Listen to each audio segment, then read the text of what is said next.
Olá pessoal, Hariom.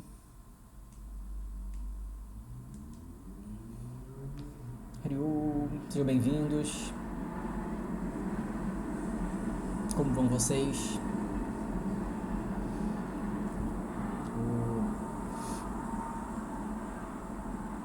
Consegue me ouvir bem? Hariom, Maurício, Aline, Adriana. Ah, Lud, Hariom, queridona. Sejam todos bem-vindos. Muito contente de estar fazendo essa live. Passei um pouquinho da hora, mas tá ok, tamo dentro. Hariom, boa noite a todo mundo. Tá ouvindo bem? Que bom. Maravilha, maravilha. Então, sexta-feira, 10 horas da noite aqui em Portugal, 6 horas da tarde no Brasil. Que bom que vocês estão me assistindo. A gente sempre fica na dúvida, sexta-feira, será que o pessoal vai estar? Rosane, Hariô, arrasou no tema, mas aí, Lud, você é suspeita, até porque a ideia de fazer a live foi sua, então você é muito suspeita. Mas eu acho um tema maravilhoso, eu acho ótimo, espero que vocês gostem também. Hariô. Bom, sejam todos bem-vindos. O tema de hoje é um tema interessante, um tema curioso. Realmente, a ideia de fazer essa live foi da Lud. E quando ela falou, eu falei, que boa ideia. Eu acho que é uma ótima coisa, eu acho um ótimo tema. Tem todos os assuntos que eu gosto. Muito bom, é muito bom. Então, que a gente pode cantar sempre alguma coisa antes de começar, que é sempre bom, né? Então, deixa eu só ajeitar aqui essa câmera para ficar ok. Vamos cantar alguma coisa e aí eu começo realmente com a live. Shri Guru Bhyo Namaha Harihi Sahana Vavatu Sahanao Bhunaktu Sahaviryam Karavavahai Tejasvinavadhitamastu ma vidvishavahai Shanti Shanti Shanti. Bom, então hoje a gente está com esse tema que é Oppenheimer e a Bhagavad Gita. É um tema peculiar, é um tema interessante. Para quem não me conhece também, eu sou professor de Vedanta, né? E estou nessa tradição desde 2004. Estou estudando Vedanta desde 2004. Comecei a dar aula depois. Fiz a minha iniciação formal na tradição védica, no hinduísmo, em 2009. E aí, enfim, hoje em dia estou aí dando essas aulas, professor da tradição védica, etc. Então a tradição védica para mim é muito importante, naturalmente, né? E além disso, eu fiz física, né? Na verdade, eu não terminei a faculdade de física, a vida me levou a isso, né? De alguma forma. Tá todo mundo escutando? Tem algumas pessoas que estão dizendo que estão sem som, isso é estranho. Mas o resto está conseguindo me escutar, porque se tiver gente me escutando, ok. Então aí tem que ver cada um o seu fone, né? Agora, se ninguém estiver me escutando, lascou-se. Então vocês me avisem aí, por favor. Eu fiz faculdade de física, não terminei minha faculdade de física, mas eu fiz mais ou menos uns 3/4 da faculdade na UFRJ, depois eu pedi transferência para a UF, no Rio de Janeiro, quer dizer, na UFRJ no Rio de Janeiro, na UF em Niterói. Gosto muito de física, realmente é um tema muito, muito interessante, eu gosto muito. Depois eu acabei saindo, estava dando aula já, né? Comecei a trabalhar na Petrobras, não teve condição de continuar a faculdade de física, eu saí da faculdade de física. E depois me formei em psicologia, né, aqui em Lisboa. Estou terminando o mestrado em psicologia, então essa é a minha história, né? Minha trajetória está sendo mais ou menos assim. Então, tem duas paixões aí minhas, né, que são a tradição védica, naturalmente, e também a física, né? E aí, quando eu fui ver o filme do Oppenheimer é muito bom, né? Porque, além de tudo, eu também gosto muito do Christopher Nolan, que é o diretor. Todos os filmes dele, para mim, são muito bons. Quando eu soube que ele ia fazer um filme do Oppenheimer, eu falei, tem que ver no cinema assim que estrear, porque realmente vai ser muito bom. E o filme é muito bom, realmente o filme é muito bom. Tem vários físicos famosos que aparecem, né? Então, eu estudei tanto esses físicos, e lá eles aparecem com vários personagens diferentes, é super divertido. Tem muita coisa, né? Quem sabe de física aproveita mais do filme, naturalmente. Fala sobre física quântica, fala sobre também outro tema que eu acho muito interessante, essa temática, toda essa questão, essas relações internacionais, né, no início do século XX, Segunda Guerra Mundial, terrível, claro que terrível, mas é um assunto que mexe, de alguma maneira mexe comigo, acho muito interessante até para estudar, para ver o que acontece, até para não repetir coisas terríveis que já aconteceram, é um assunto que realmente é importante. E aí, realmente esse filme acaba juntando as duas coisas, né? Tanto a situação... Aí caiu o fio aqui. Acaba juntando tanto a situação de histórica, né, que é muito interessante, como também acaba juntando a parte da física quântica, né, em especial física quântica, física em geral, mas física quântica é muito interessante. E aí, além disso, Oppenheimer, como a gente vai ver daqui a pouco também, vamos ver o quanto vai dar tempo de falar, mas Oppenheimer também tinha uma grande ligação individual com o próprio hinduísmo, com a própria tradição, especificamente com a Bhagavad Gita, e aí ele faz essa citação da Gita, né, que daqui a pouco a gente fala melhor sobre isso, mas enfim, é falado, né? E então acaba juntando um monte de assunto interessante para mim.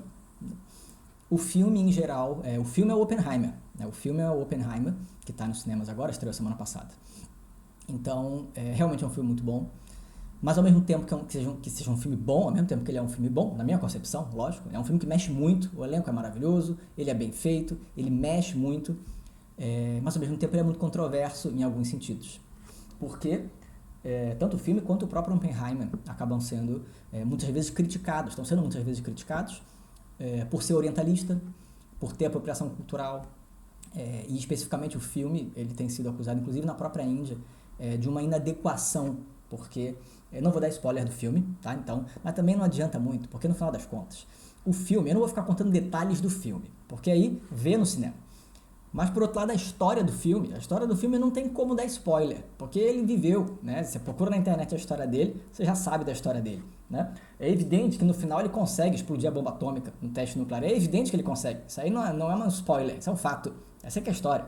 Na verdade, a gente saber um pouco sobre o Oppenheimer acaba sendo, para quem não viu o filme, acaba sendo até bom, porque potencializa, né? Quando você vai ver o filme, você tem um ganho. Não saber nada de nada também não ajuda a entender o filme, porque o filme, são 3 horas de filme, o filme é complexo. Então é bom ter uma base sobre o que aconteceu na época, o que se trata um pouco, e aí saber um pouco sobre o Oppenheimer também pode ajudar. Então não tem spoiler do filme, mas ao mesmo tempo o que eu vou falar não é spoiler, porque é a história dele, tá? Tem uma passagem só, e isso não é exatamente um spoiler, mas é uma passagem do filme em especial, que eu vou mencionar, que é o verso da Bhagavad Gita que ele cita, depois a gente vai falar melhor sobre isso. Ele é citado 2 vezes no filme, uma mais pro início, uma mais pro final. E quando ele é citado no início, ele é citado de uma maneira, numa situação muito informal, uma situação, na verdade, em que é uma cena, na verdade, de intimidade sexual, né? Ele tá na cama com uma moça e tudo mais, e aí ele menciona o verso. E isso na Índia, deu o que falar, porque como que estão citando, né, a Bhagavad Gita numa cena dessa, né? É um desrespeito, e aí tá tendo todo um movimento, toda uma crítica na Índia, um movimento de boicote, enfim, a gente não vai entrar nessa questão, é só que isso o filme também é criticado por isso, quer dizer, então tem várias questões que o filme e o Oppenheimer são criticados, tá? Ele mencionou a Gita, mas afinal de contas, será que ele podia ter mencionado, ou será que ele não podia ter mencionado? E em que contexto? Será que ele estava certo na hora de ter falado? Será que a interpretação que ele deu está adequada? Tudo isso é questionado, tá? Então, é um filme que mexe com questões que são intensas, por assim dizer. Então, a ideia dessa live, que foi uma ideia da Lud, como já falei, é uma ideia ótima, eu adorei pensar sobre isso. A ideia, na verdade, é poder falar sobre 3 assuntos que para mim são muito, muito interessantes, muito caros, né? Em primeiro lugar, a Bhagavad Gita, lógico, né? Que, afinal de contas, enfim, é o que eu faço aqui, esse perfil, inclusive, é o meu perfil de professor, é evidente que a Bhagavad Gita é o principal. Mas, além disso, também falar um pouco sobre física quântica, porque, afinal de contas, é o contexto em que se encontra Oppenheimer, e também sobre orientalismo, né? Que o orientalismo é muito importante para quem trabalha, especialmente nós ocidentais, brasileiros, portugueses, enfim, que trabalhamos com a tradição védica. É um assunto que a gente precisa pensar, a gente precisa refletir, porque a gente tem que tomar cuidado, né? Então, quando a gente lida com uma cultura que não é a nossa cultura originária, a gente tem que ter alguns cuidados, né? Então, esse tema do orientalismo é um tema que já há um bom tempo me interessa, né? A Ludmila trabalhou com isso, e tanta coisa que eu aprendi com ela, realmente é incrível. Vocês têm que ver ela falando sobre o tema, é maravilhoso, né? Ludmila é formada em História, fez mestrado em Dança, trouxe várias questões de orientalismo, dança indiana. Então, ela trouxe vários estudos, várias questões que são faladas sobre isso, né, na academia, e que é muito interessante. E a gente tem que pensar sobre essas questões todas também. Eu gosto, né? Então, o que a gente vai fazer? O nosso tempo é curto, a gente não tem tanto tempo assim. Vamos ver o que vai acontecer, porque tem tanta coisa para falar, eu me empolgo. E aí, me empolguei na hora de fazer a live, e me empolgo durante a live também, e aí sai mais coisa. Vamos ver o que cabe. Mas a ideia é passar por alguns tópicos, tá? Para a gente se organizar, porque são muitos. Então, primeiro a gente vai falar um pouco sobre Oppenheimer, né? Então, para saber um pouco quem é ele. Nem todo mundo viu o filme, nem todo mundo conhece o Oppenheimer, naturalmente, né?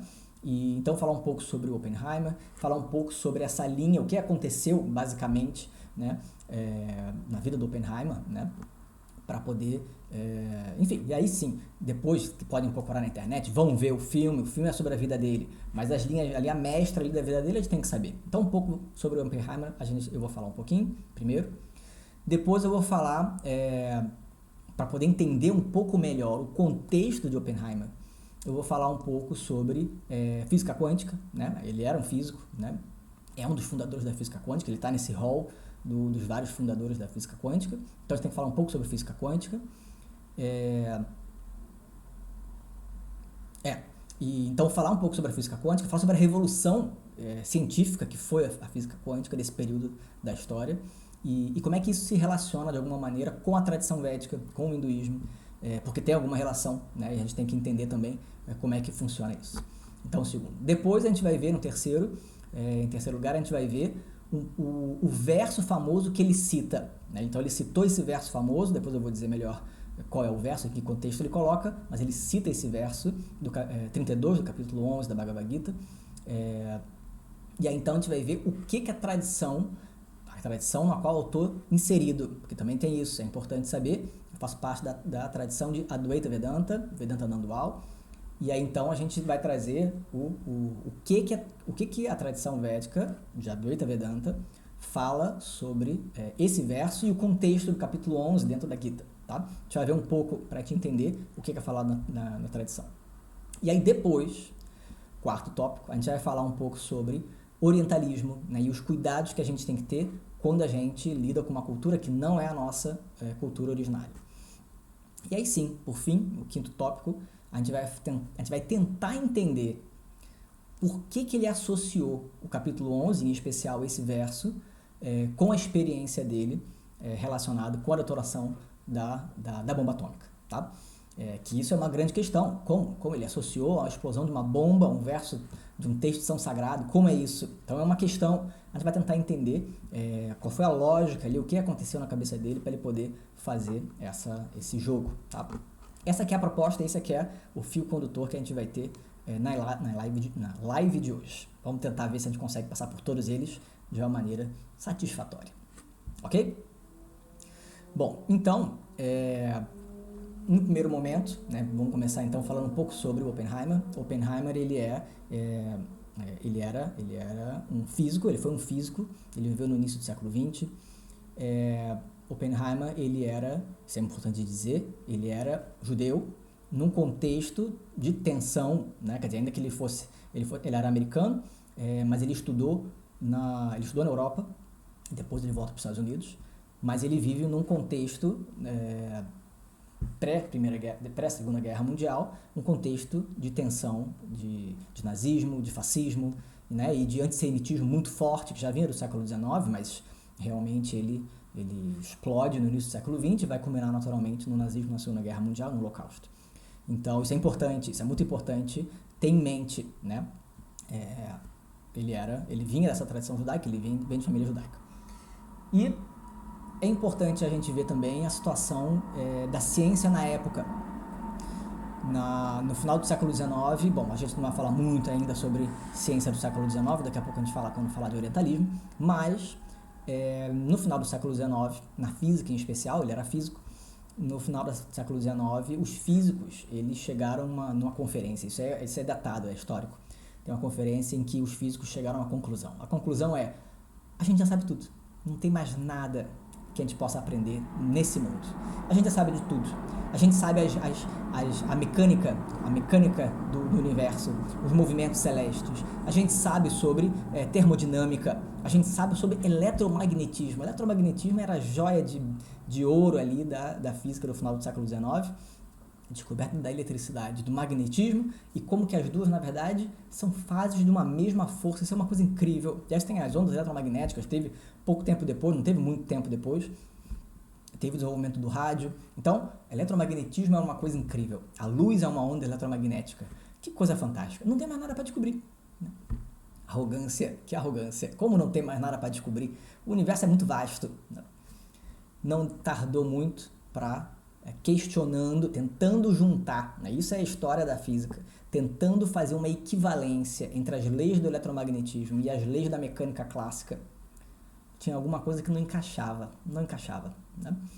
Porque no eletromagnetismo, quando você junta os dois, a eletricidade e o magnetismo, você junta os dois no eletromagnetismo, você deriva, isso é matemático, você vai acabar derivando uma equação de onda, a onda eletromagnética. O que é a onda eletromagnética? Incrível! É uma onda que se propaga pelo espaço e pela matéria também, mas que é uma alternância entre força elétrica e força magnética. E aí ela vai se alternando e vai atravessando o espaço, uma coisa incrível. Que velocidade? A equação de onda na física é uma equação que tem um formato muito específico. Você consegue qualquer onda, você consegue descrever numa equação que é chamada equação de onda. É uma descrição. O eletromagnetismo chegou numa equação de onda, e aí existe uma onda eletromagnética. O que é isso? O que é onda essa eletromagnética? Bom, a eletromagnética, a luz é uma onda eletromagnética, né? Tem um espectro de ondas eletromagnéticas, uma faixinha desse espectro é a luz visível, mas tem infravermelho, tem raio-x, tem ultravioleta, tem raios gama, tem várias ondas. Que coisa incrível, a luz então é uma onda eletromagnética, isso é maravilhoso. Tudo bem, mas aí o que acontece? Numa equação de onda você tem a velocidade da onda, a velocidade de propagação da onda, ela está ali descrita na equação. Quando você junta com a mecânica clássica, vamos tentar ver o seguinte, o que acontece se você corre, né, do lado de uma onda? Se você corre do lado de uma onda, a onda que corre, você vai, relativamente, a velocidade vai diminuindo, porque você está cada vez mais rápido, chegando. Se você chegar na velocidade da própria onda, você está andando do lado da onda, você está correndo do lado dela. É como se ela não estivesse correndo para você, né? O que acontece se a onda for eletromagnética, for luz, e você deixar a luz correndo? O que vai acontecer? Você vai ver a luz parada? Será que a luz pode ficar parada? Esse é o questionamento. Você juntar a equação eletromagnética, as leis do eletromagnetismo, com a mecânica clássica. O problema é que no eletromagnetismo, essa velocidade não podia variar. Enquanto que na mecânica clássica, essa velocidade tinha que variar, porque você andando mais rápido, você vai ver a luz andando mais devagar. E aí quando você vai juntar as equações e vai tentar bater, alguma coisa dá errado. Uma das duas teorias tem que estar errada. Ou a mecânica clássica está errada, ou o eletromagnetismo está errado. Mas como se as duas funcionam? E aí você tem o Einstein. O que o Einstein faz? Resumidamente, a gente está passando muita coisa aqui que não precisa, mas eu me empolgo como eu falei. O que acontece é que o Einstein tem uma sacação genial, né? Na verdade, o que acontece? Não é que a mecânica clássica ou o eletromagnetismo estão certos. As duas estão certas, mas a mecânica clássica tem um paradigma que está errado. A velocidade da luz tem que ser constante. Ela não pode variar. Não pode variar. E se ela não pode variar no vácuo, se ela não pode variar, o que acontece então se eu correr tão rápido quanto a luz? O que acontece? Então a mecânica clássica funciona, mas se eu estiver muito rápido, perto da velocidade da luz, alguma coisa vai acontecer fora do lugar aí. E aí o que o Einstein conclui, na verdade, o problema da mecânica clássica é que considera que o espaço e o tempo, a velocidade é quanto de espaço por tempo você faz, né? O espaço-tempo na mecânica clássica é considerado absoluto. Então você vai de um lado para o outro, a velocidade é relativa, mas o espaço e o tempo é o mesmo para qualquer referencial. Bom, mas agora a gente tem uma outra questão. Se a velocidade da luz tem que ser constante, só tem uma solução. Se eu chegar perto da velocidade da luz, a velocidade da luz tem que continuar, para mim, a mesma. Só tem uma maneira disso acontecer. O espaço e o tempo têm que ser deformados. E esse é que é o ponto. Então, chegando perto da velocidade da luz, quer dizer, quanto maior a minha velocidade, maior é a distorção do espaço e o tempo. Ou seja, o espaço e o tempo não são absolutos, depende do referencial. O quanto de espaço tem, a velocidade com a qual o tempo passa, depende do referencial. Isso é uma mudança de paradigma absurda. Isso é relatividade. Isso é incrível. Einstein. Só que o Einstein também descobriu uma outra coisa. Na verdade, o Einstein nunca ganhou o prêmio Nobel pela relatividade, que é curioso. Ele ganhou o prêmio Nobel porque ele descobriu que a luz que é descrita como uma onda eletromagnética, a luz não é só uma onda eletromagnética. Ele descreve a luz como uma partícula, que ele chama de fóton. E aí, realmente, é uma coisa incrível. É daí que ele ganhou o prêmio Nobel. A luz, na verdade, não é onda, coisa nenhuma. A luz é uma partícula chamada fóton. E aí, sem perceber, Einstein abre as duas frentes da física moderna, que é a relatividade e a física quântica. Porque a física quântica diz que, na verdade, toda a matéria é feita de pequenos pacotes, pequenas partículas. Isso é um quanto de energia, né? A famosa equação do Einstein é igual a mc ao quadrado. É incrível também, porque ele consegue descobrir que, na verdade, a matéria, na verdade, é um tipo de energia, quer dizer, a energia numa fase específica. Assim como a eletricidade e o magnetismo podem se alternar um no outro, são fases diferentes da energia eletromagnética, também a matéria e a energia, a radiação, na verdade, elas se alternam também, né? Quer dizer, você pode converter uma matéria com uma massa, você pode converter em radiação, né? E radiação pode ser convertida em energia, em matéria. Isso é física quântica. A física quântica vai considerar isso, né? Com pequenas partículas, uma pequena quantidade de energia e é quantificado, quer dizer, não é gradual. Você não tem mais ou menos energia, você tem aquela quantidade fechadinha de energia, por isso que são pacote de energia. E aí você tem a física quântica. A física quântica, ela abre, cara, relatividade também, mas ela abre muito o contexto, né? Ele abre totalmente a visão das pessoas, ele muda o paradigma totalmente das pessoas, tá? Einstein, no final das contas, ele não concordava com o que vinha depois, o que veio depois de física quântica. Einstein não concordava. Ele tinha uma oposição ali entre relatividade e física quântica. Mas isso aí é outro papo, né? Não importa agora. Fato é que esse é o contexto do início do século XX, né? Então, você tem relatividade, você tem física quântica, a abertura de novos paradigmas, o tempo e o espaço são relativos, não são absolutos, né? Na física quântica você tem a dualidade, descobrem cada vez mais, né? Os átomos são feitos de nêutrons e de prótons, quer dizer, primeiro de prótons e elétrons, depois descobrem os nêutrons, e aí você vai descobrindo várias outras partículas subatômicas e uma converte na outra. Você tem uma dinâmica incrível, a mecânica quântica. É uma coisa de pirar o cabeção, total. Porque, na verdade, é realmente uma birutice, né? Não é que a luz seja... então a luz não é uma onda. A luz é uma partícula chamada fóton. Mas ela também é uma onda eletromagnética. Então, o que ela é? Ela é uma onda ou ela é uma partícula? Na verdade, ela é ambas, ao mesmo tempo. Ela é onda e partícula, depende do ponto de vista. Cada vez mais vai se vendo que as partículas subatômicas, não só o fóton, o elétron, etc., na verdade são partículas que ao mesmo tempo podem ser descritas numa equação de onda. E se é uma equação de onda, é uma onda, não é uma partícula? Então, são partículas ou são ondas? O elétron é uma partícula ou é uma onda? É ambas. Isso é a dualidade partícula-onda. Ela é ao mesmo tempo partícula e ao mesmo tempo onda. Depende do ponto de vista. Você pode ver como partícula ou você pode ver como onda de probabilidades, que é uma coisa incrível. Então, física quântica realmente é uma coisa incrível. Abre muito. Imagina o que não foi o desenvolvimento da física quântica. O que não abriu de possibilidades. Isso é uma coisa incrível. A física quântica, na verdade, ela você não consegue ver o que está acontecendo, né? Ela parte de uma física teórica, que é puramente matemática, são relações matemáticas que você vai fazendo, e depois você vai tentar comprovar no laboratório. Mas como é que você comprova no laboratório? É muito difícil, porque você consegue ver os efeitos num aparelhinho que vai dizer uma coisa, vai dizer outra, mas você não vê, você não consegue ver o elétron batendo e fazendo e produzindo um fóton, não dá para ver, é subatômico. Então, o que está acontecendo realmente? Ninguém sabe, não tem como saber. Você consegue saber qual é a mecânica, por isso é chamado mecânica quântica, e tem toda a matemática. Mas o que está acontecendo? Ninguém consegue saber porque não dá para entender. Você não consegue ir lá ver, é subatômico, não dá para ver. Você só vê os efeitos e você sabe que aconteceu alguma coisa. As relações você sabe. Mas o que está acontecendo? Qual é a interpretação? Você pode dar muitas interpretações. Na verdade, chegou uma hora que os físicos resolveram entrar num acordo. Pum. E aí surge a partir daí o modelo padrão. O modelo padrão é o que a gente vai entender que está acontecendo. Está acontecendo é isso. Tá bom, é uma interpretação para todo mundo tratar dessa maneira, para a gente poder saber e se falar, saber o que está acontecendo. Mas no final das contas, a interpretação é o de menos. O que importa é a matemática. Física quântica é a matemática da quântica. Porque é aquilo ali que é a física quântica. Então, no filme aparece uma cena, isso aí não é spoiler, é uma cena do filme também, mas enfim, tem uma cena muito interessante, que é logo no início, que eu acho que é o Niels Bohr, que fala pro Oppenheimer, se não me engano. Ele quer saber se o Oppenheimer está inteirado de física quântica, né?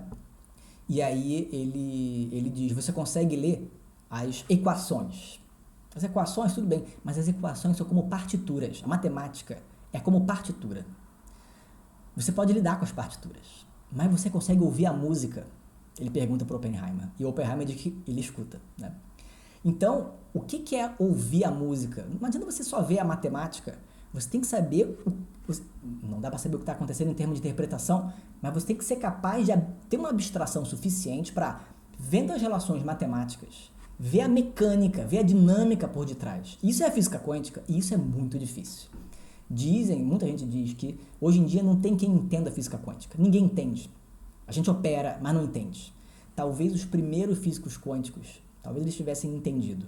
Mas agora quem é que entende? Né? Tem gente que fala dessa maneira. Porque é isso, né? É muito abstrato, é muito complexo. Enfim, então, é isso. Tá? Ao mesmo tempo, tá. Na verdade, eu já estou pulando um monte de coisa. Pera lá. Então, vamos voltar. Na verdade, eu já estou pulando, já estou falando do contexto dele, que era o tópico 2. Vamos voltar para o tópico 1. Enfim, esse era o Oppenheimer. Ele vive nesse contexto, tá?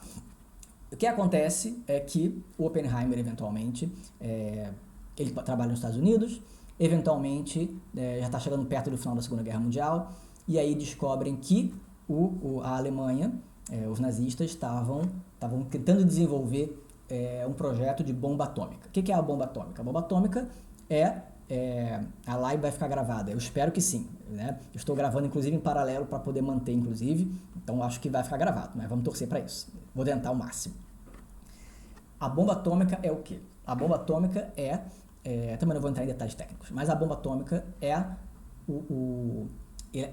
funciona a partir da fissão nuclear. Então você pega um núcleo grande, pesado, e aí o que acontece? Se você pegar, tem átomos que são instáveis, ele naturalmente não consegue manter tanta partícula no núcleo. E aí o que acontece é que eventualmente, sai uma partícula. Isso é uma radiação, né? Na hora que sai uma partícula e ao mesmo tempo, sai uma energia, uma onda eletromagnética ali, né? Então ele produz duas coisas. Uma matéria ali, uma partícula que é disparada e no processo produz energia. É muito pouco, né? Considerando a gente. Mas ainda assim, se você somar com milhares e trilhões, na verdade, de átomos, né, tem bilhões de átomos ali, somado a energia produzida é muito intensa. A fissão nuclear é o quê? A fissão controlada. Se ao invés de você esperar ficar decaindo um pouquinho, se você tiver um monte desses átomos e você começar a bombardear esses átomos, o que acontece? Você vai forçar uma fissão. Quer dizer, ao invés de ele só cair e perder uma partículazinha ou outra, como ele é meio instável, você joga ali uma outra partícula e ele, quebra em duas. E isso de quebrar em duas, vai sair uma nova partícula e mais energia é produzida. Se cada uma dessas fissões que produzem uma partícula, se essa partícula bombardear outro átomo, e outro átomo, e outro átomo, você entra no efeito cascata, né? Um efeito de cadeia. Bombardeando uma, produz duas. Cada uma produz mais duas, e mais duas, e mais duas. Pronto, você tem uma explosão atômica. Basicamente é isso, tá? Então, rapidamente você consegue pensar isso, né? No filme deixa muito claro, inclusive. Quando você consegue descobrir que você consegue, de alguma maneira, fazer um decaimento, né? Uma fissão nuclear controlada, pronto. Ou você vai manter controlado para gerar energia, é o que fazem nas usinas nucleares, ou então você vai colocar de uma maneira que entra em efeito, né? Uma cascata ali, que descontrolada, é muita energia liberada de uma vez só. É muita energia. E isso é uma explosão atômica, tá? Então, os físicos todos, num contexto de guerra, os alemães estavam querendo produzir uma bomba atômica, porque é ultimate weapon, né? A arma top. Você vai lá e usa e não tem pra ninguém, porque é uma arma muito poderosa. E aí, os físicos que estavam, muitos judeus, inclusive, alguns alemães fugidos, dinamarqueses, vários físicos europeus que saíram e foram para os Estados Unidos e outros lugares, alertaram para esse perigo. Olha, os nazistas estão querendo produzir uma bomba atômica. Imagina o que não vai ser uma bomba atômica. Na mão dos nazistas, a gente não pode deixar isso acontecer. Então, durante muitos anos, ao longo dos anos, os físicos falavam, talvez seja importante fazerem uma bomba atômica, né? Falavam para o governo americano, faz uma bomba atômica. É melhor a gente começar a fazer, vocês começarem a ter a bomba atômica antes, porque se os nazistas tiverem, vai ser um problema. E aí, levou um tempo, mas, na verdade, tem um atraso de 2 anos, mas decidem, então, começar a fazer uma bomba atômica. Oppenheimer é colocado como diretor do chamado Projeto Manhattan, né? Manhattan Project. O Projeto Manhattan é o projeto de desenvolvimento de uma bomba atômica nos Estados Unidos, com muitos físicos americanos e não americanos, né? Que saíram, muitos judeus, porque afinal de contas eles sabiam o que estava acontecendo na Europa, Hitler precisava separar de qualquer maneira. E aí tinham físicos que eram contrários. Einstein, por exemplo, era um que disse que era possível fazer bomba atômica, mas depois de algum tempo ele disse que não era adequado fazer uma bomba atômica, porque uma bomba atômica, imagina o que não é, né? Oppenheimer, ele entende que se Hitler fizer a bomba atômica antes, a gente está lascado, o mundo inteiro está lascado. Então, mesmo que seja um perigo, mesmo que seja arriscado a gente desenvolver uma bomba atômica, é melhor que a gente desenvolva antes dos nazistas, porque desenvolvida ela vai ser. Então ele assume o Projeto Manhattan, junto com outros físicos, coordenando vários outros físicos, e aí uma equipe enorme, e aí eles desenvolvem a bomba atômica. O filme conta essa história todas essas polêmicas e tudo, toda a questão ética envolvida, né? No final da Segunda Guerra, já os alemães já tinham caído, os alemães já foram derrotados, a bomba não tinha sido desenvolvida ainda. E aí se questiona, bom, os nazistas já não estão mais no páreo, né? Porque agora eles já foram derrotados. Justifica continuar com o Projeto Manhattan? Para que a gente vai fazer agora bomba atômica? Os nazistas já foram. Né? Não, mas ainda tem o Japão continua lutando. Não, mas o Japão não estava desenvolvendo uma bomba atômica, até onde se saiba. Será que justifica? E aí muitos físicos fizeram uma petição pedindo para interromper o projeto. Saíram, né, do projeto muitas vezes. E aí ficou nesse dilema, será que continua ou será que não continua? Né? No fim, Oppenheimer sustenta que é importante continuar. Por quê? Porque os japoneses são muito ferrenhos na batalha, muita gente está morrendo. Eles fazem uma conta e eles concluem, eles e o governo americano, isso aparece também no filme, eles fazem uma conta e concluem que a perda de vidas humanas vai ser muito maior se a guerra continuar. Então justificaria o uso de uma bomba atômica. Isso é uma coisa inacreditável, né? Você chegar a esse ponto, essa é uma das cenas também que mexe com a gente, né? Como que pode fazer um cálculo desse? Isso é uma coisa incrível. E no final acabam então desenvolvendo a bomba, Oppenheimer consegue detonar a primeira bomba atômica da história, a primeira arma nuclear da história, no deserto dos Estados Unidos. A bomba funciona. E aí, quando a bomba funciona, e esse aqui é o ponto, né? Oppenheimer diz, anos mais tarde ele vai falar isso, né? Ele vai dizer que a primeira coisa que veio na cabeça dele, quando ele viu a explosão atômica, veio o capítulo 11 da Gita e o verso 32. Né? Esse verso 32, ele próprio traduz, né? Ele diz, I am become death, né? Eu agora me tornei a morte, the destroyer of worlds, né? O destruidor dos mundos. A gente vai ver a Gita que a gente costuma usar, que é da professora Glória, a Gita que a gente usa, da tradução da professora Glória, ela não é assim, ela é um pouco diferente, mas a gente vai ver também que, vamos ver também, estou falando pra caramba aqui, o tempo passando, mas enfim, mas a gente vai ver que a tradução dele, ele próprio traduziu, né? A gente vai falar melhor sobre isso depois, mas ele próprio traduziu, a tradução dele não está, gramaticalmente, ela não está errada, ela está correta, não está errada. No contexto, a gente usa de uma outra maneira, porque é o que faz mais sentido. Mas ele colocando dessa maneira, gramaticalmente, não está errado. Mas já vê depois.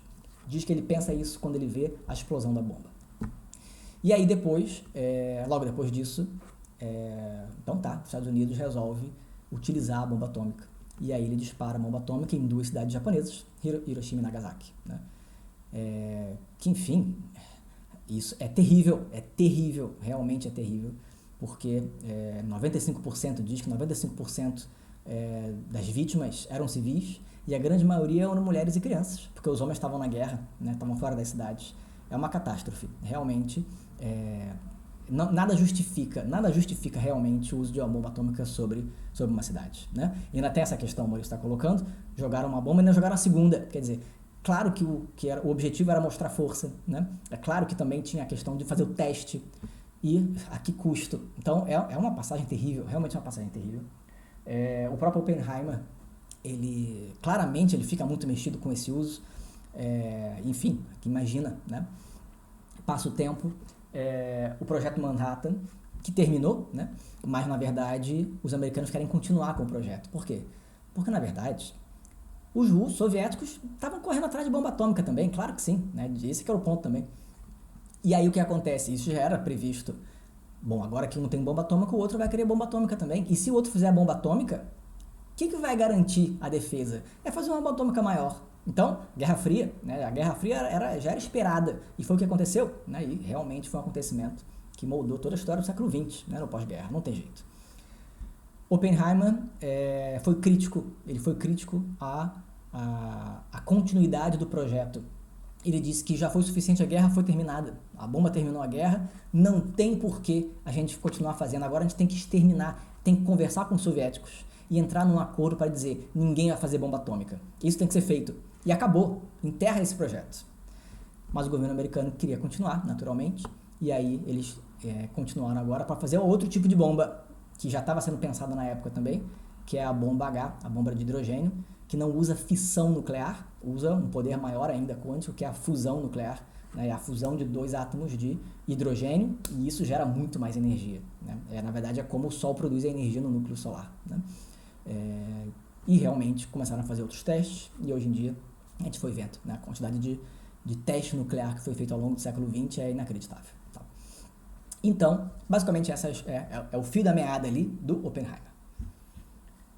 Tempo passando, mas tudo bem. Então, esse foi o primeiro ponto. O segundo ponto, a gente já falou bastante coisa sobre o contexto, né? O contexto da física quântica, o contexto da relatividade, o contexto em que ele se encontrava, o contexto político também no qual ele se encontrava. Isso tudo já foi falado mais ou menos.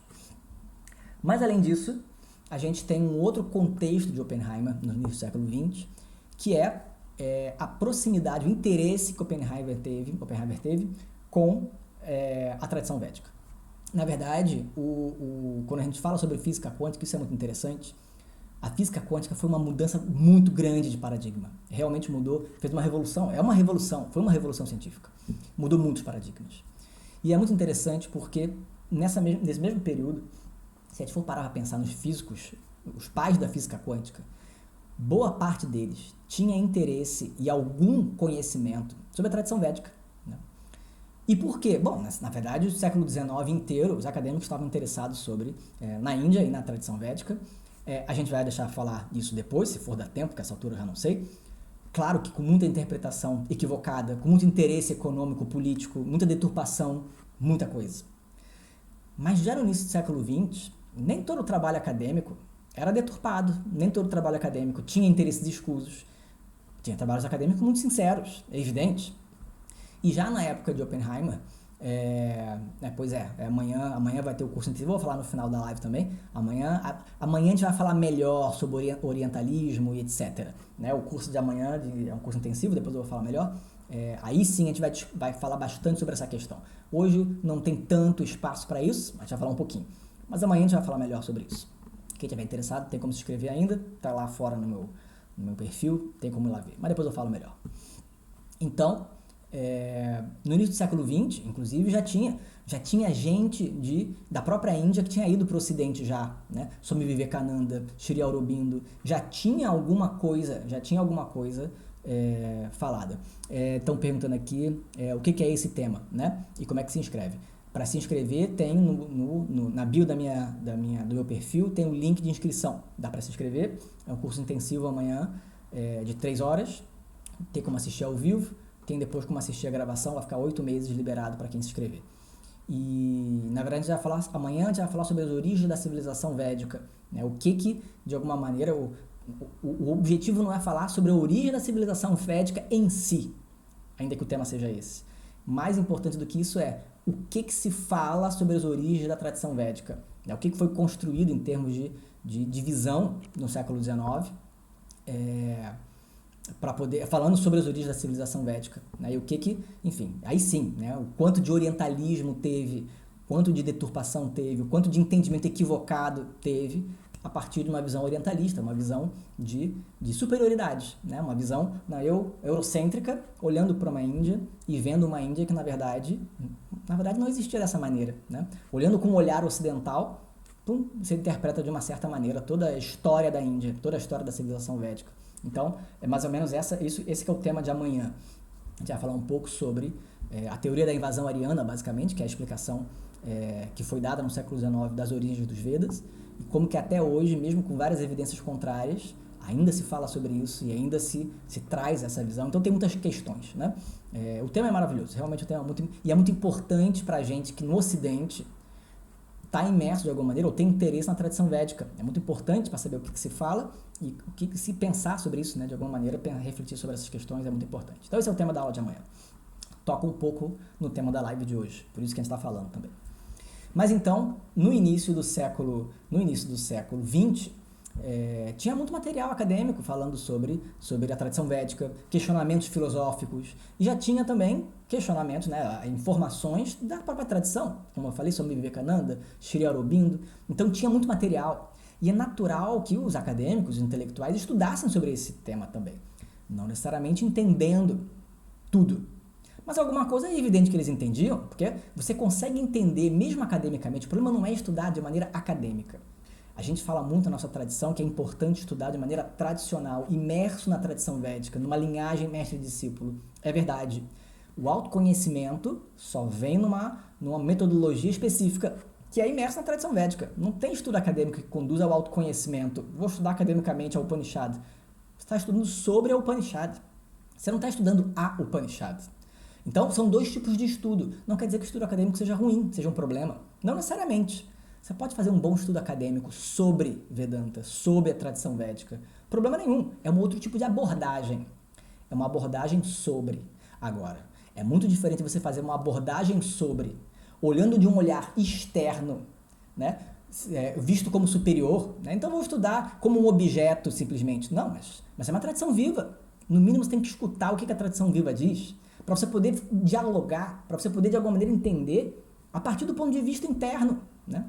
Então, tudo isso são as questões do orientalismo, etc. Né? Então, dá para entender, dá para fazer um bom estudo acadêmico. Né? O Luiz está dizendo aqui, o sânscrito muda a forma de qualquer um de entender o mundo. Definitivamente, o estudo do sânscrito no século XIX mudou totalmente os paradigmas, né, da própria academia com relação à própria origem da Europa, né, e da civilização europeia. Toda a linguística ela foi fundamentada, a linguística moderna que a gente conhece, os dicionários, as gramáticas de português, de inglês, ele vem pautado e inspirado nos estudos da língua sânscrita, né? Porque eles eram muito rigorosos no passado e até hoje a gente consegue estudar de uma maneira tradicional. E isso inspira eles a fazerem o mesmo no Ocidente. O quanto eles conseguem, enquanto não conseguem, é questionável. Amanhã a gente conversa sobre isso também.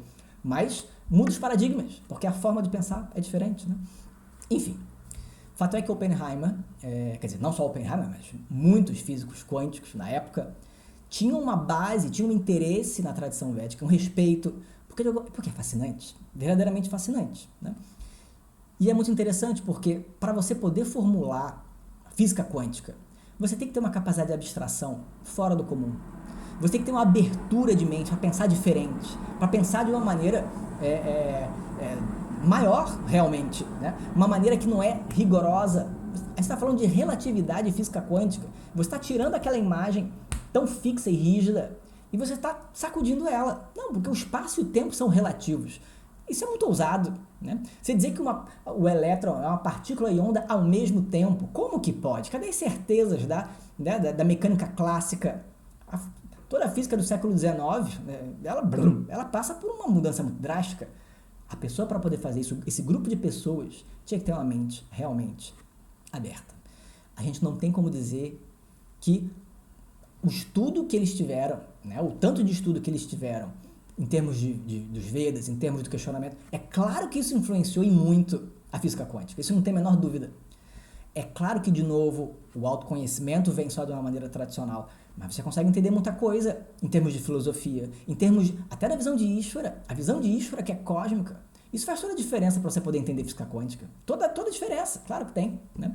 Então, a gente tem que dizer que essa própria bagagem de estudo que eles tiveram, com certeza, ajudou no desenvolvimento da física quântica. Isso é um fato. Ao mesmo tempo, para a pessoa poder ter interesse de buscar um Vedanta, né, buscar a tradição védica, o hinduísmo, e ao mesmo tempo desenvolver mecânica quântica, quer dizer que essas pessoas já tinham a capacitação suficiente, a abertura de mente suficiente, para poder olhar para essa tradição, não de cima como superior, entendendo como, mas isso é uma tradição primitiva. Não! Eles realmente ficaram encantados com essa tradição, com o que era pensado, porque é incrível demais, né?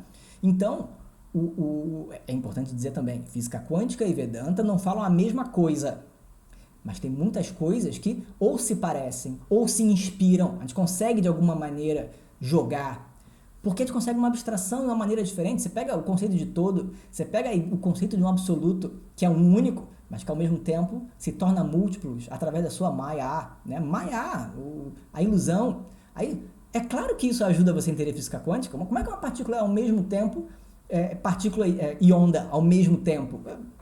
Isso aí revela o quanto o universo é mitiá, o quanto ele é aparente. Isso é uma coisa incrível, né? Então tem jogo. E aí, isso é muito interessante, tá? É interessante ver que no CERN, o CERN é o acelerador de partículas, né? O grande acelerador de partículas, tão famoso. Acelerador de partículas é justamente o grande laboratório de física quântica, né? Os aceleradores de partículas. Você vai lá e fica girando em tubos eletromagnéticos ali, você vai girando, acelerando partículas, e aí você bombardeia uma partícula em cima da outra e pum, vê o que acontece. Aí você descobre que a quantidade de energia liberada é imensa. Surgem novas partículas da energia liberada. E aí você começa a descobrir partículas novas. É o grande laboratório ali de física quântica, são os aceleradores de partículas, e em especial o CERN, que é o mais famoso. É incrível porque a aceleração de partículas e como você consegue testemunhar a matéria se transformando em energia, a energia se transformando em matéria. Isso é uma coisa inacreditável. É tão magnífico, é tão divino, que na frente do CERN, você pode procurar, na frente tem uma imagem gigante de Shiva Nataraja. Eles colocaram na porta do CERN uma imagem gigante de Shiva Nataraja. Por quê? Porque o que eles estão testemunhando se assemelha a Nataraja. Nataraja está fazendo a dança cósmica do universo inteiro. E é isso que eles estão testemunhando. Isso, os físicos falavam isso. Isso que eles colocaram Nataraja lá dentro, né, na porta. Porque eles estão testemunhando a própria dança cósmica de criação e destruição do próprio universo, a nível quântico. Isso é incrível, né? É uma grande homenagem à tradição védica. É você tirar o chapéu para a tradição védica. Você colocar o Nataraja na porta do CERN, né? Então, a gente tem que entender isso. Fazer um estudo acadêmico, um estudo que não é tradicional, não necessariamente é um problema. Você pode fazer com respeito, mesmo que você não vá alcançar o autoconhecimento, porque você não está dentro da metodologia, mas você pode fazer com atenção, com cuidado. Esse é o ponto, tá? Então, isso é muito importante. Oppenheimer, desde muito cedo, tinha interesse no hinduísmo, em especial a Bhagavad Gita. Ele nunca estudou tradicionalmente, mas ele estudou muita coisa acadêmica, debatia muito com outros físicos também, e estudava muitos materiais. O quanto que ele entendeu e quanto ele não entendeu, a gente não tem como saber, mas definitivamente ele entendeu algumas coisas, isso é evidente, a gente não sabe o quanto, né? E ele tinha um grande respeito pelo hinduísmo e pela tradição, e ele entendia que a mensagem da Bhagavad Gita era muito importante, e dizia ele que ele se pautava realmente na Gita para tentar seguir a vida dele. Assim era dito, tá? Assim ele diz. E ele era muito cabeção. O Oppenheimer era muito inteligente, né? Ele era um gênio, definitivamente ele era um gênio, assim como todos os pais da física quântica, tem que ser muito gênio, né?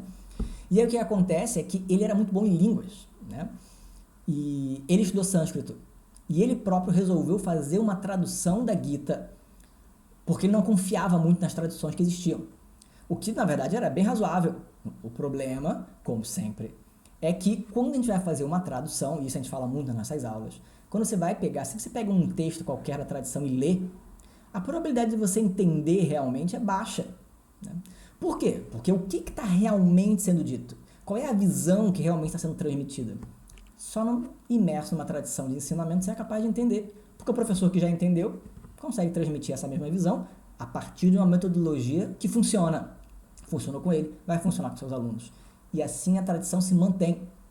Se você estuda fora dessa tradição, a probabilidade de você colocar a sua visão de mundo projetada ali é muito grande. E aí o que vai acontecer? Você não vai entender o que está sendo dito, a mensagem de fato. Você vai interpretar à luz do que você já tem, do que você já traz na sua cabeça. Você pode tirar coisas incríveis, mas é uma coisa subjetiva, é uma coisa parcial e não vai refletir o ensinamento. Né? Então, esse é o problema. Bom, e aí, vamos para o próximo tópico, porque o tempo está passando e eu queria muito passar por todos eles, pelo menos. Terceiro tópico, o que então quer dizer esse verso? Tá? Eu não tenho como colocar esse verso aqui, não tem problema. O verso ele retirado, o verso que ele cita, é o verso 32 do capítulo 11. A Bhagavad Gita tem em essência todo o conhecimento dos Vedas, está tudo lá. Se a gente tiver que escolher tem tanto texto na tradição, milhões de textos, são maravilhosos, é uma riqueza. Mas se a gente tivesse que escolher um único texto, é dito, a Gita é perfeita, porque ela é tão encantadora e compacta. Ela é grande, 700 versos, mas para caber todo o conhecimento dos Vedas em 700 versos, que incrível! Que poder de síntese que Krishna não faz, ao mesmo tempo passando por tudo. É incrível, a Bhagavad Gita é incrível. E Oppenheimer dizia isso também. Né? Ele dizia isso, né? É a maior canção, a canção mais incrível que já existiu é a Bhagavad Gita. Aqui a gente tem a Bhagavad Gita da professora Glória, na verdade, é o volume 2 de 3. Né? Ela tem uma versão que é uma versão única, volume único, tem a versão que são 3 volumes. Né? A Gita é dividida em 3 mesmo. Né? Os 6 primeiros capítulos, depois os 6 capítulos do meio e os 6 capítulos finais, são os 8. A parte do meio da Gita, os capítulos intermediários, né, do 7 ao 12, que é o que está aqui, Krishna foca, tem vários assuntos da tradição, né? A tradição védica fala uma vida de yoga e Vedanta, a gente diz, o autoconhecimento, meditação, karma yoga, né? O dharma, a capacidade de fazer aquilo que se deve, a visão também sobre o divino, tudo isso é falado, né? Estão perguntando como saber que está traduzido de forma correta a Gita. A gente tem que dizer, depende, né? O que a gente pode dizer? A tradução é ótima, por quê? Porque a gente confia. E por que a gente confia? Porque é traduzido diretamente do sânscrito para o português por uma professora, que é a professora Glória, reconhecidíssima na própria Índia como uma grande professora, que estudou e sabe, né? Ela não inventa, ela traduz conforme ela aprendeu. Então a gente pode dizer que é uma boa tradução por conta disso, está imerso na tradição, né? Quer dizer que não tem outras traduções, traduções acadêmicas boas? Tem. Mas muitas vezes vai ser... tem os outros volumes aqui. Boa ideia. Enfim, a capa é a mesma, mas a cor é diferente. Tá? Então, 1 a 6, 7 a 12, 3 a 18. Né? Então, é realmente lindo. A professora Glória aqui atrás, magnífica. Então, sempre bom falar. Então, é isso que a gente pode dizer. Né? Tem traduções acadêmicas que são muito boas, mas muitas vezes elas são boas, gramaticalmente boas. São boas traduções gramaticais. Mas uma palavra, às vezes, tem milhões de significados, gramaticalmente falando. Né? Então, qual que você vai escolher? Você tem que escolher de acordo com a tradição. A tradição oral é que vai dizer qual é a escolha. E se você não tem o respaldo da tradição oral, você vai fazer uma escolha com base em que critério? E aí, dependendo do seu critério, você pode escolher melhor ou pior. Né? Então, esse é o problema. Tá? Tem a versão digitalizada também, bem lembrado. Enfim. A metade, então, esse segundo bloco da Bhagavad Gita, do 7 ao 12, Shri Krishna foca no divino, na visão do divino, a devoção. E aí ele vai falando com Krishna sobre isso. Essa ordem cósmica, a visão do divino na tradição védica, ela é muito importante. Para o autoconhecimento, não existe Vedanta autoconhecimento. Sem a visão do divino, a visão de Ishvara, que a gente diz. Ishvara não é alguém em algum lugar, é o ser cósmico. Esse ser cósmico está na forma do universo inteiro.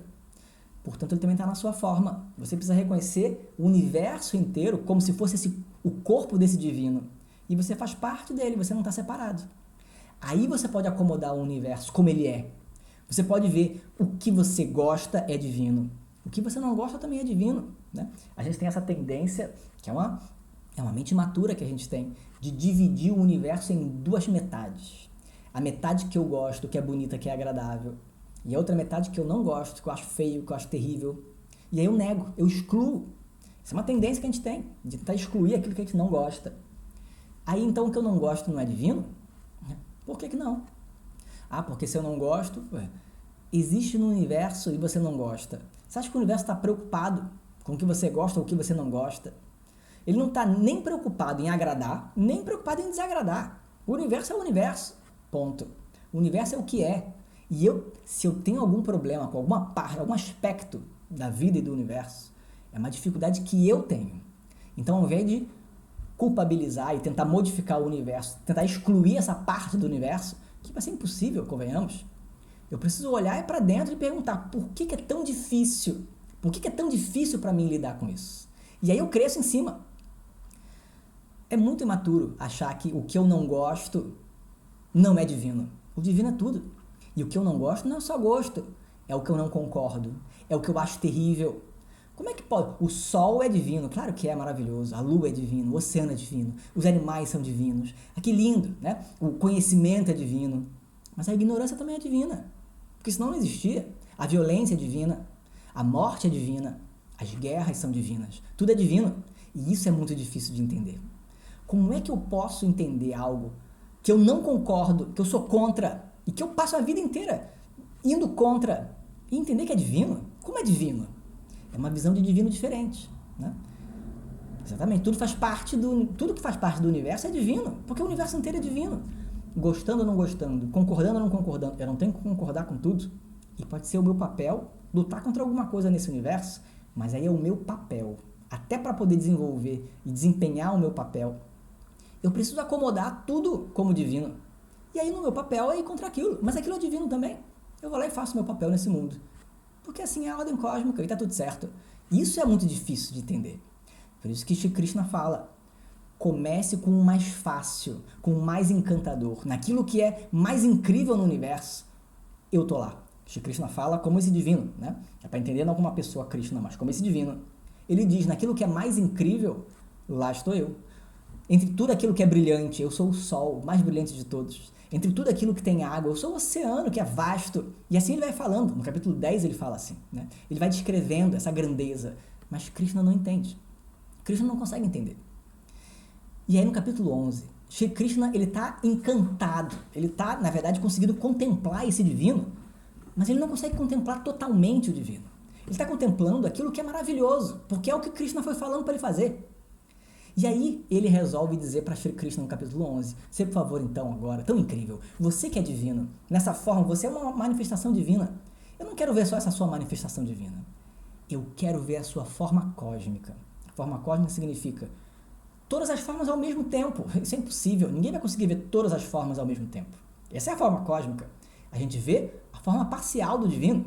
E o objetivo é descobrir a natureza do divino, livre de formas. Isso é possível, isso é autoconhecimento.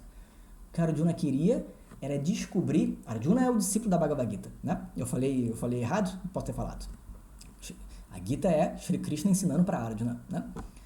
E aí o que a Arjuna quer? Por favor, Shri Krishna, me mostra a forma cósmica, eu quero ver a sua forma total. Shri Krishna fala, olha, isso aí não é qualquer um que vê, é impossível. Mas porque você é querido por mim, eu vou conceder essa visão para você. E aí ele se manifesta na forma cósmica. O que é forma cósmica? Forma cósmica, convenhamos, é a visão do todo. O que é o todo? É tudo que existe, tudo que existiu, tudo que vai existir. Absolutamente tudo. Não cabe na nossa cabecinha, a nossa cabecinha faz parte do todo, não vai entrar. Então, como é que Arjuna vê?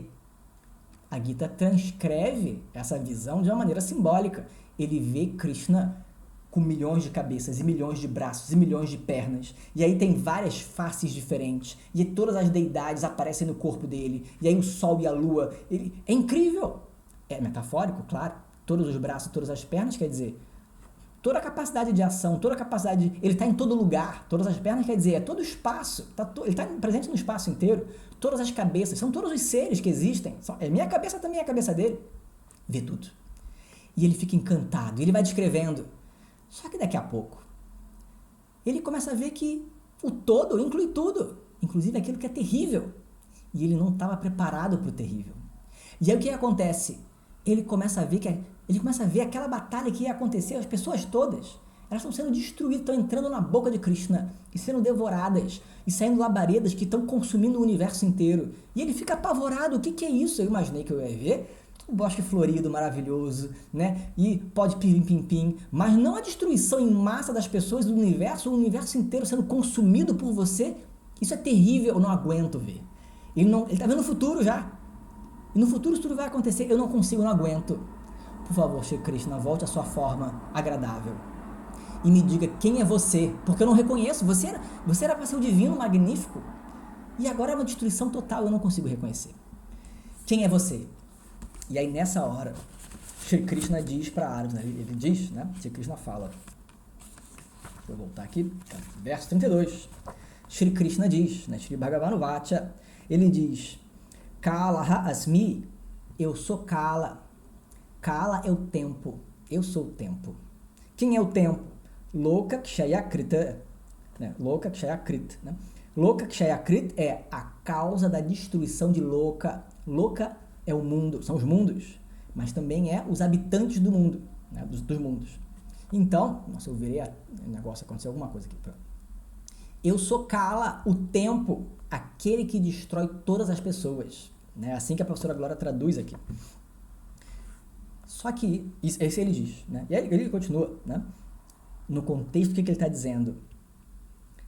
Ele vai dizer, Lokan, essas pessoas, Samahartrum, na verdade, Rite Apituam, mesmo sem você, Nabhavishyanti,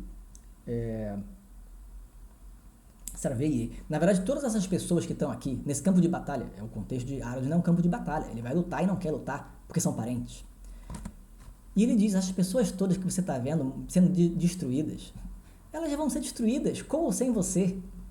Não é você que destrói. Faz parte dessa ordem cósmica, é o tempo, o grande devorador de tudo. Tudo que nesse universo tem início, tem fim, não tem jeito. Tudo é assim que é a forma. Portanto, qual é a mensagem que Krishna quer passar? Levante-se e lute, faça o seu papel, porque não tem diferença nenhuma para o universo verdadeiramente. O universo vai dar conta, já é assim, vai acontecer. Mas você precisa desempenhar o seu papel, porque é importante. Então levante-se e lute, esse é o seu papel. Essa é a mensagem de Krishna, esse que ele quer passar ali, né? Esse é o verso verdadeiramente. Tudo bem até aí? O tempo está passando, mas eu não queria deixar de passar pelas coisas. Talvez eu passe um pouco do tempo, quem sabe? Já passei, eu acho, não sei. Já passamos de 1 hora. Vamos andar mais. Eu quero terminar todos os tópicos. Pelo menos brevemente a gente passa por todos. Tá certo? Essa é a visão, de novo, é a visão que é transmitida dentro da linhagem tradicional, da qual eu faço parte, a Advaita Vedanta. Tá? E essa é a tradução da minha professora, a professora Glória. Tá? Bom, esse é o contexto do capítulo 11. Depois, aí sim, ele vai falar mais sobre a devoção. Depois, no capítulo 13 até o 18, ele vai trazer o autoconhecimento, etc. E no final, Arjuna entende e vai para a guerra. E ele vai e luta, que é terrível a guerra. Mas era inevitável, e nesse caso, sendo inevitável, ele tinha que cumprir o papel dele. E ele tinha se comprometido. Ele era o guerreiro, ele era o agente ali. Ele tinha que fazer. Ele entende. E vai, tá? E aí, então, bom, isso é falado.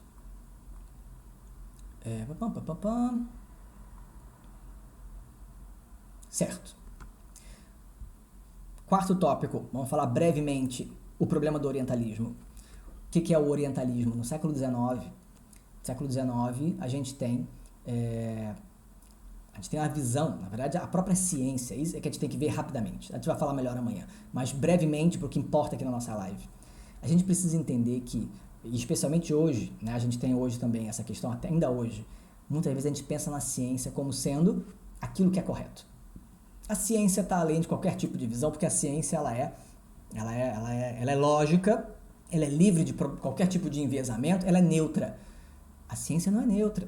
A ciência é muito importante. é a forma de olhar o mundo ocidental moderno, que na verdade está no mundo inteiro já. Então é uma forma moderna de olhar para o mundo e ela é muito importante. Ela é muito importante, tá? Especialmente quando a gente traz questões, né? Questões de negacionismo, enfim, a gente não vai entrar nessa questão. Mas é muito importante, a ciência é muito importante, tá? Agora, se a gente for voltar, o que é a ciência? A ciência é uma maneira de olhar para o mundo moderna que tem origem no Ocidente, europeu, basicamente, né? Vai para os Estados Unidos depois, mas basicamente europeia. Ela se desenvolve, ela tem 300 anos, né? Nem isso, tem menos de 300 anos, né? 200 anos talvez, um pouco mais, um pouco menos. Ela se desenvolve no iluminismo. O que a gente tem antes do iluminismo, a gente não pode dizer que seja realmente ciência, nesse conceito. É o que dá origem ao que a gente chama de ciência. Mas a ciência, enquanto ciência, ela é constituída a partir do iluminismo, né? E aí ela se estabelece, e aí tem um método científico, e aí etc. E aí no século XIX, esse é que é o ponto, né? A Ludmilla está contribuindo aí, obrigado, que suas contribuições são maravilhosas. Ela nasce num contexto que é evolutivista, que é um pensamento, basicamente é o pensamento, toda a Europa do século XIX está pautada nessa visão evolutivista do mundo. O que é a visão evolutivista? É uma visão linear, mecanicista, e uma visão hierarquizada. Uma visão hierarquizada. Uma visão hierarquizada significa evolutiva. Quer dizer, você tem então estratos, você tem pessoas que são superiores, você tem seres que são superiores, dependendo do contexto, né? Você pega na própria evolução das espécies. Na verdade, coitado, o Darwin era o menos evolucionista. Ele era, quer dizer, na verdade ele era evolucionista e não evolutivista, né? Por que ele era evolucionista? Porque ele dizia que as espécies evoluem de uma para outra. Mas ele não era evolutivista, porque ele não dizia que as espécies melhoravam.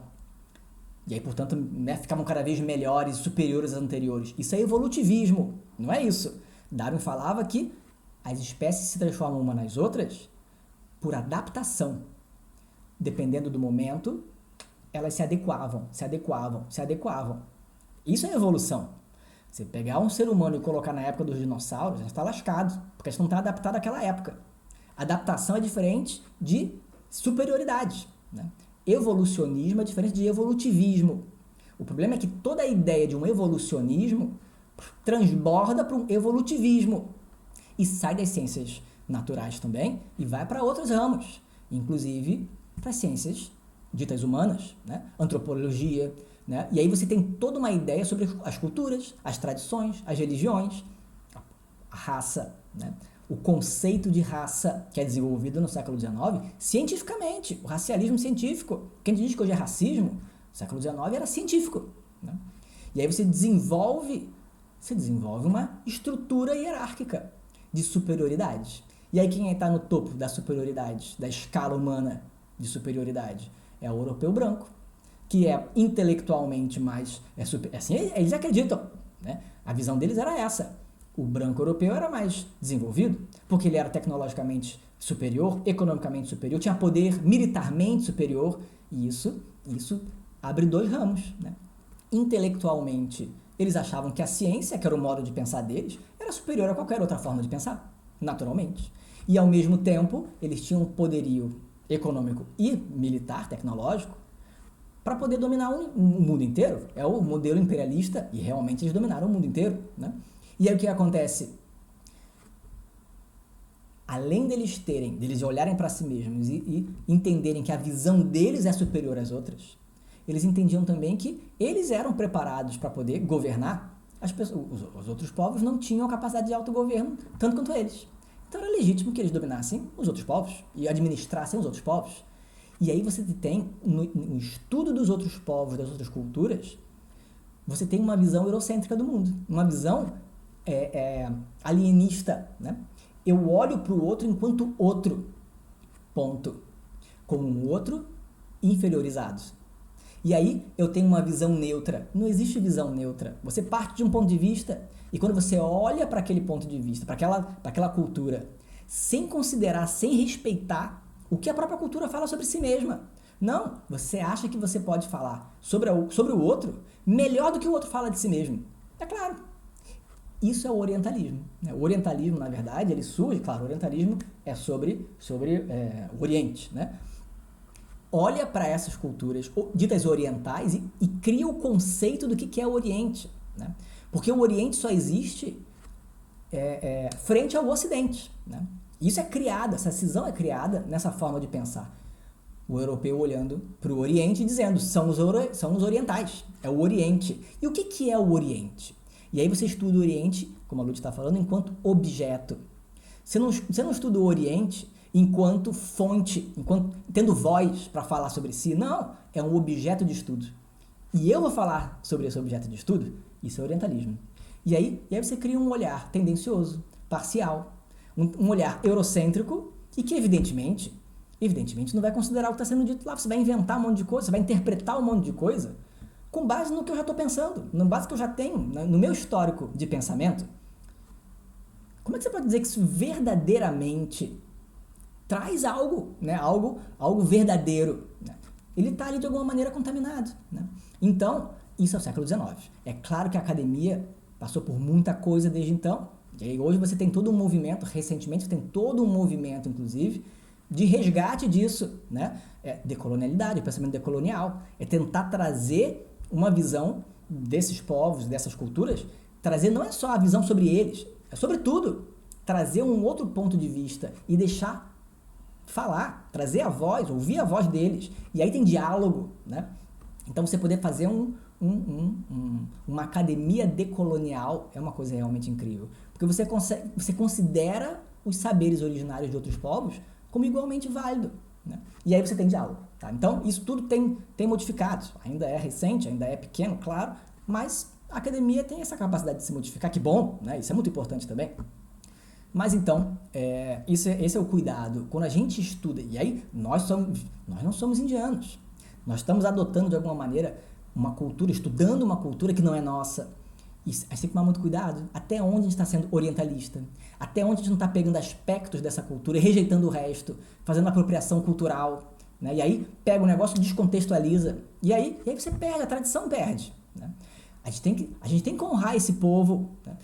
Esse povo guardou essa tradição durante muito tempo, é a tradição e a cultura deles. Então, tudo isso tem que ser feito com muito cuidado, especialmente por nós professores, praticantes, até onde, né, a gente tem que tomar cuidado para não desrespeitar, para não atropelar, para não virar uma outra coisa.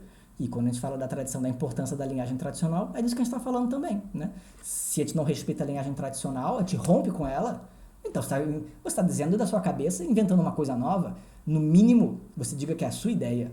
Você não vai dizer que é a tradição, porque você está inventando.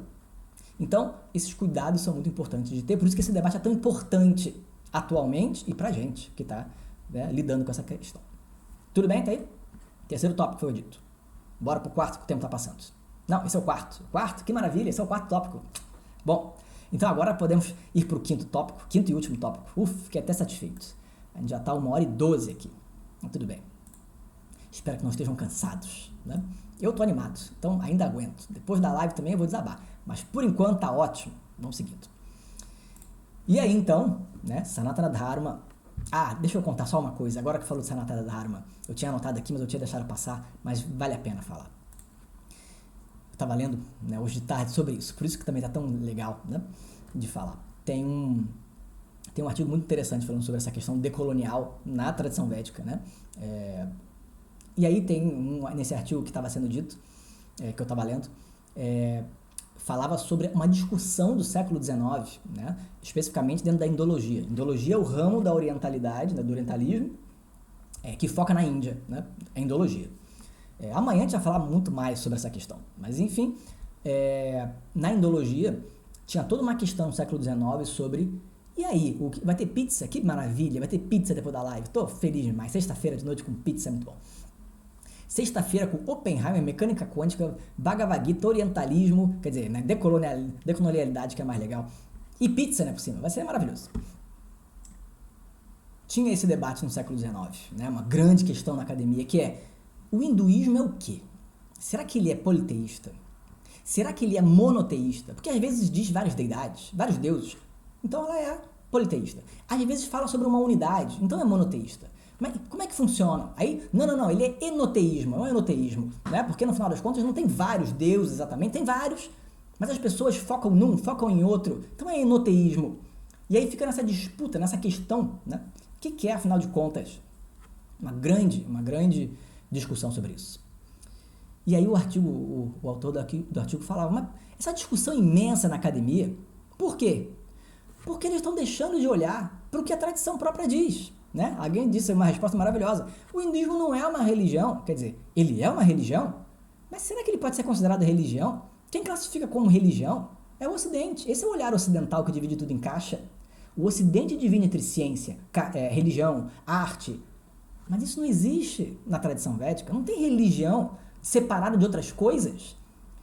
O que será que então é o tal do hinduísmo? Será que ele é politeísta? Será que o próprio Veda já fala sobre isso? E eles deixam de ouvir o que o Veda fala para ficar debatendo academicamente sobre isso? Isso é orientalismo. Está negando. E aí o que acontece? O que acontece é que o Swami Dayananda, magnífico Swami Dayananda, professor da professora Glória, né? Swami Dayananda maravilhoso. Sobre esse assunto, o que ele dizia? Não existem vários deuses e não existe um só Deus. Tudo o que existe é Deus. E isso é decolonialidade, né? Porque você está trazendo a visão que o Veda traz. Que história é essa de politeísmo ou monoteísmo? Não! Tudo o que existe é Ishvara, tudo o que existe é o divino. Essa é a visão. E se você entende essa visão, cai por terra todo o debate sobre politeísmo e etc. Não tem sentido, porque você está escutando o que o Veda fala sobre a visão de divino do Veda. Que frase, né?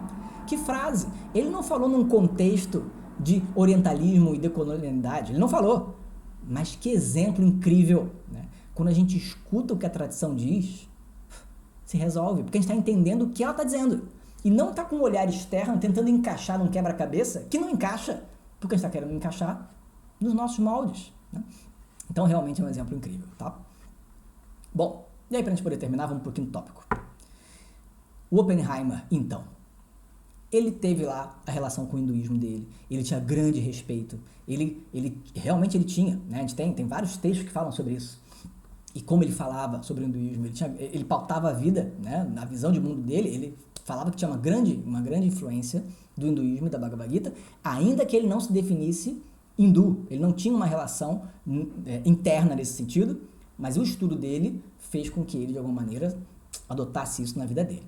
O quanto que ele realmente entendeu e o quanto que ele não entendeu, a gente não consegue saber, isso é fato. Mas, sendo um dos fundadores da física quântica, a gente tem que dizer, no mínimo, e sendo fundador da física quântica, e ele tendo respeito e valor pela Bhagavad Gita, com certeza ele tinha uma capacidade de contemplação. Não tinha como ele não conseguir contemplar de alguma maneira.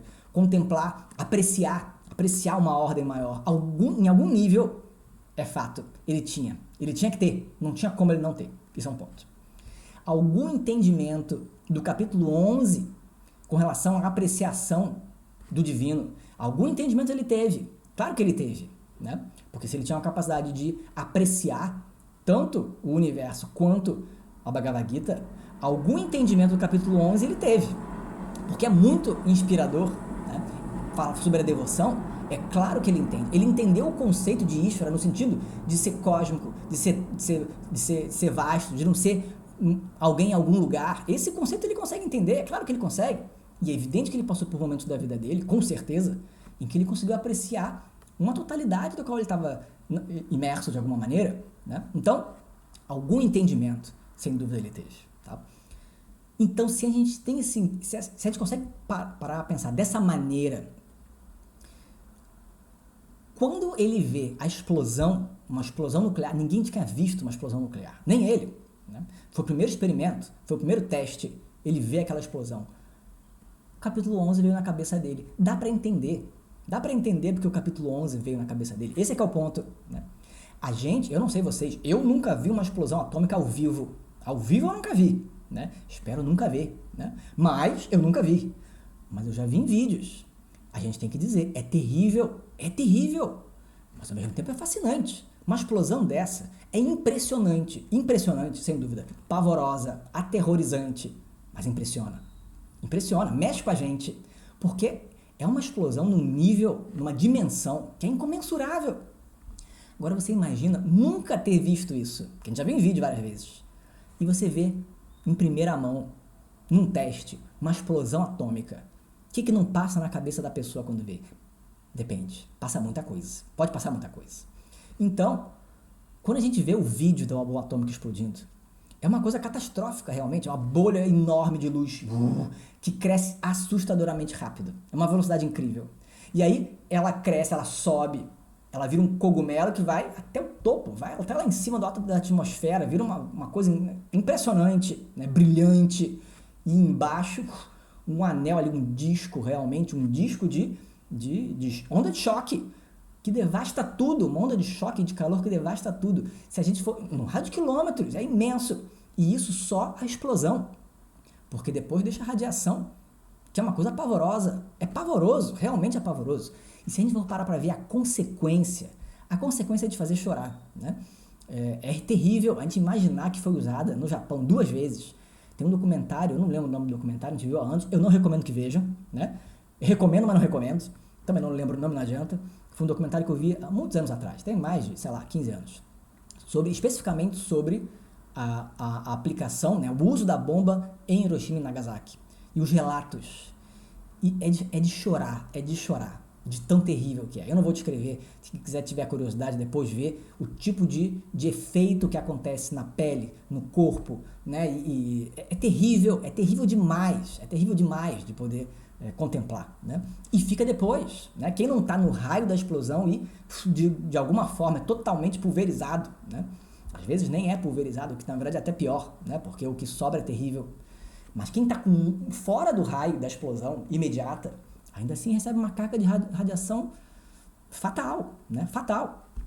E aí o que acontece? Na hora ela pode não sentir nada, mas a radiação contamina, é venenoso, é radioativo. E ao longo das semanas e dos meses, a pessoa, ela perde cabelo, é horrível, a descrição é horrível demais. Não quero nem ficar falando, é terrível demais. É o inferno na Terra, exatamente, né? E a Lud está lembrando bem, pesquisando sobre isso, eu vi o que aconteceu lá nos Estados Unidos, né? Porque a bomba explodiu e aí, né? Depois eles enterraram lá a cratera, mas o fato é que é muita radiação. Lendo sobre isso eu descobri que, na verdade, a explosão foi um sucesso, né? A explosão funcionou, mas mesmo assim, do material radioativo que era para explodir, só explodiu 20% da matéria nuclear, né? 80% do plutônio que foi usado não explodiu. Quer dizer, a explosão libera uma carga de radiação terrível e liberou também aquele material radioativo que não explodiu e que vai ficar decaindo durante muitos anos. E bateu o vento, claro. E aí, vai-se embora. O vento carregou a nuvem, né? A nuvem radioativa, carregou a quilômetros de distância. E ninguém avisou ninguém. Ninguém avisou, os físicos alertaram. A gente tem que ter um cuidado antes de explodir, tem que ver até onde der, qual é a distância segura para as pessoas ficarem. Tiveram milhares de civis, morreram ao longo dos anos. Americanos, por conta do teste. Uma coisa impensável, uma coisa horrível. Contaminou a água, contaminou a carne das vacas e o leite das vacas. As pessoas consumiram isso, né?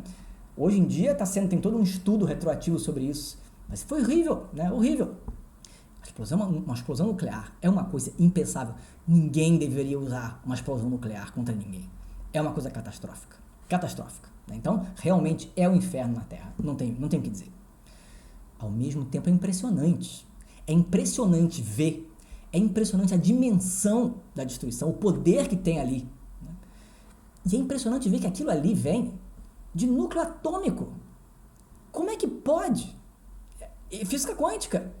Um núcleo atômico que racha e libera uma energia catastrófica. É claro que um núcleo vai liberar uma radiação muito pequena, mas trilhões dos núcleos ao mesmo tempo é uma bomba atômica.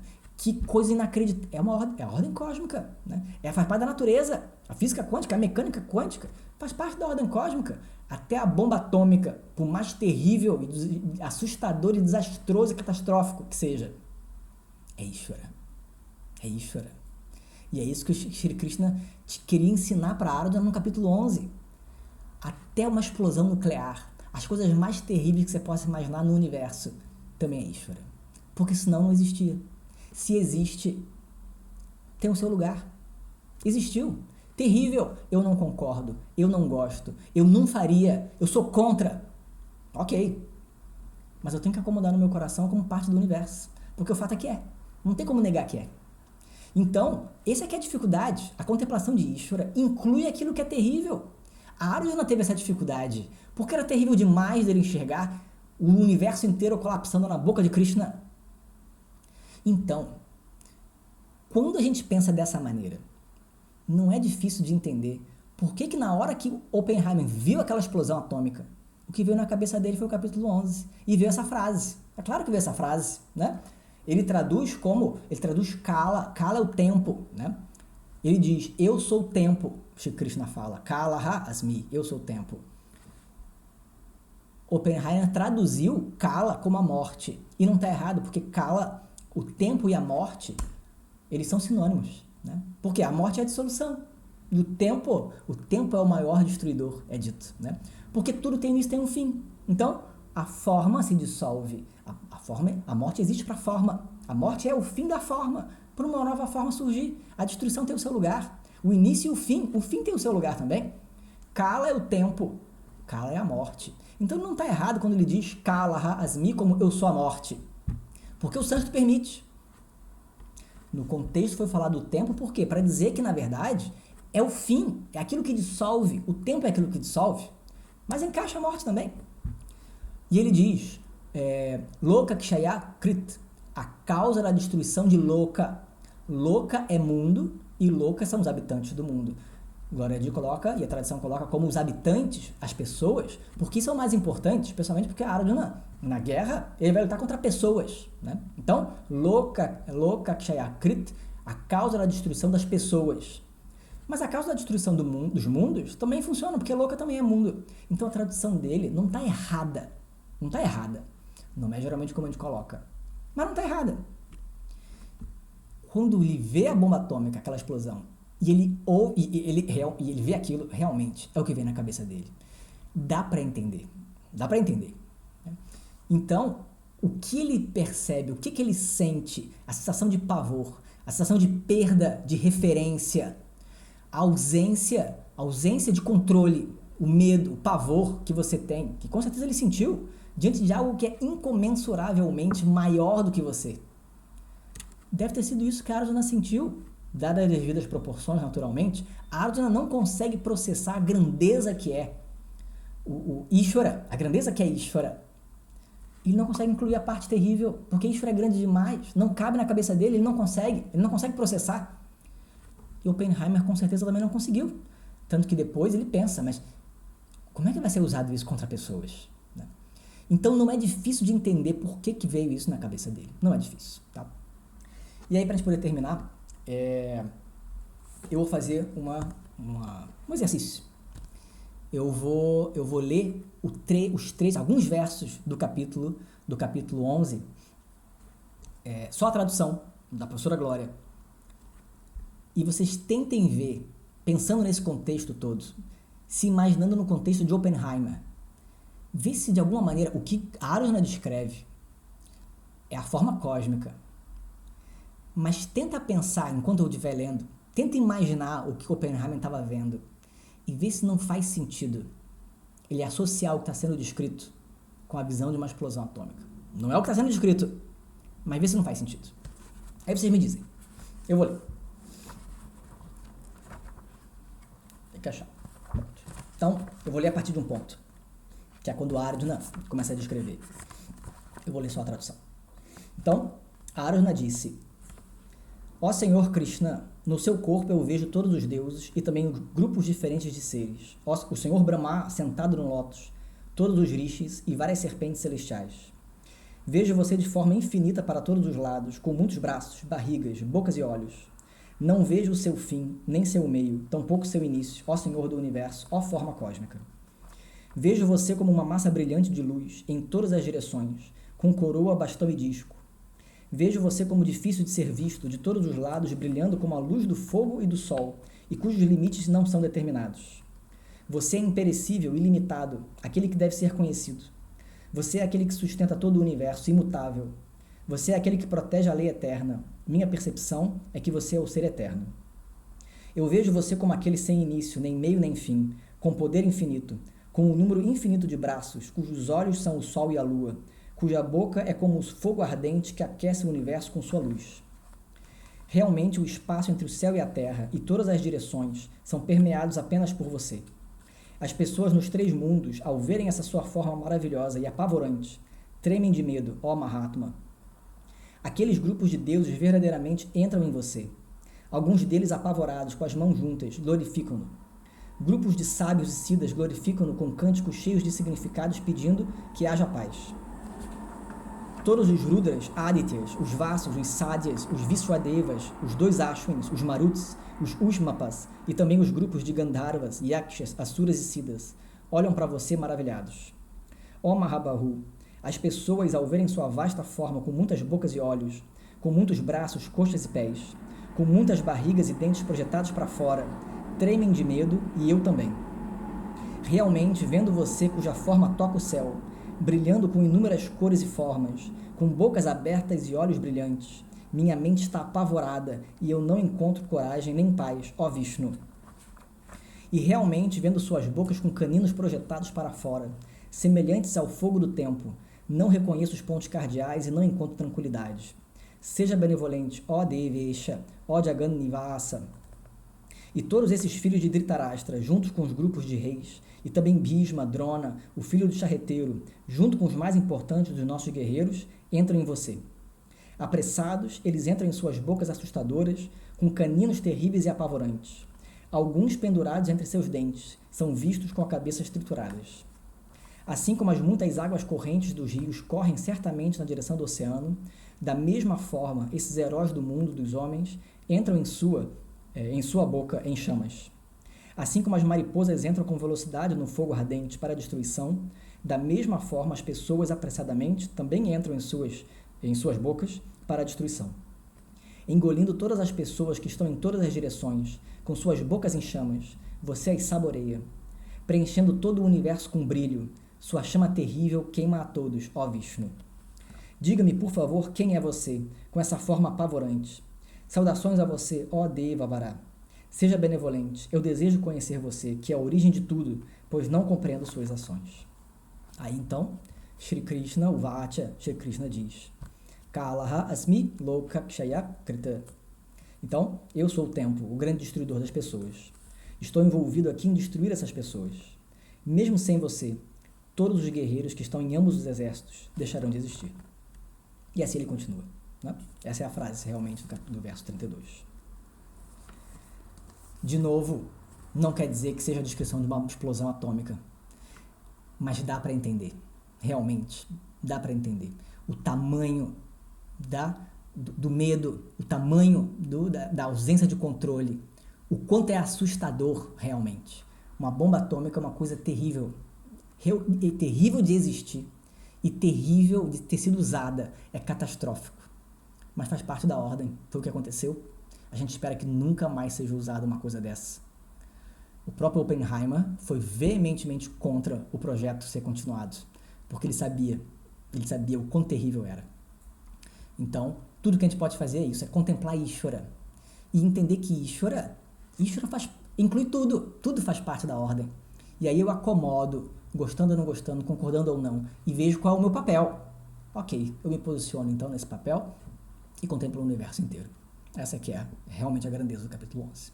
Certo? Muito difícil de contemplar, só com muito estudo, preparação da mente, não tem jeito.